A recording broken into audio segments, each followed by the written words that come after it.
Hello, আজকে আমি দেখাবো ঢেঁকি শাক আলু দিয়ে। ঢেঁকি শাক আলু দিয়ে ভাজা। ঢেঁকি শাক তো অনেকেই চিনেন, অনেকেই চিনেন, অনেকভাবে রান্না করে খেয়েছেন। আমি আজকে আলু দিয়ে রান্না করে দেখাবো। কড়াই বসিয়ে দিয়েছি, তেল ঢেলে দেবো।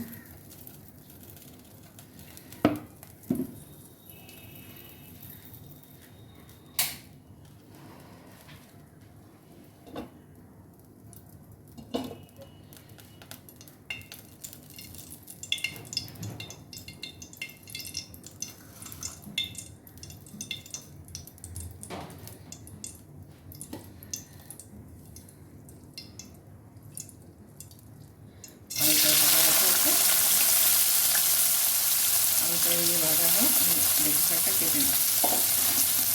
আলু হলুদ লবণ মাখিয়ে রেখেছিলাম, ভাজা ভাজা হতে গেলাম।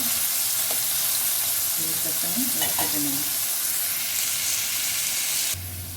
আলু ভাজাটা হয়ে গেছে, লাল লাল করে আলুটা ভেজে নিয়েছি, আমি তুলে নেব।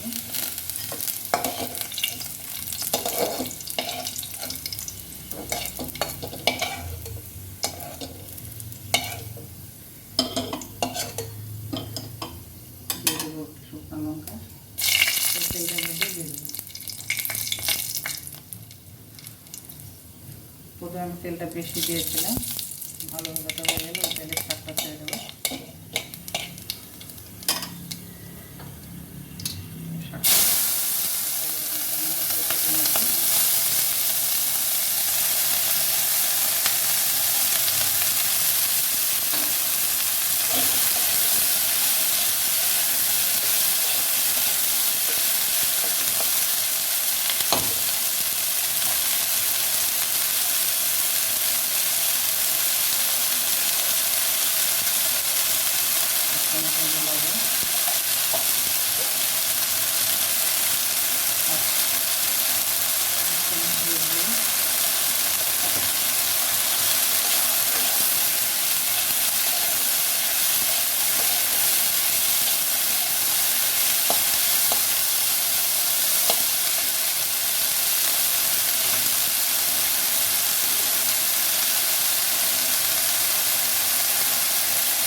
কিছুক্ষণের জন্য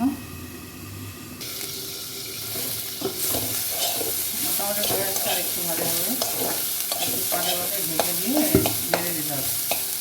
এই শাকটা একটু সময় নিয়ে ভাজতে হবে। পুরো ভাজাগুলো দিয়ে দেবো।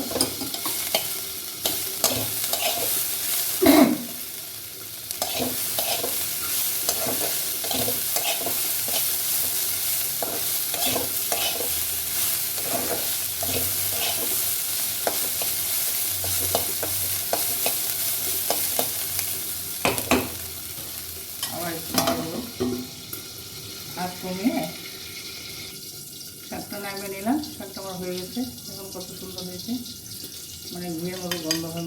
ভাত মাখার পরে ঘি ঘি গন্ধ করে। ভালো লাগলে লাইক শেয়ার সাবস্ক্রাইব করবেন, বানিয়ে খেয়ে দেখবেন, খুব মজার হয়। নমস্কার।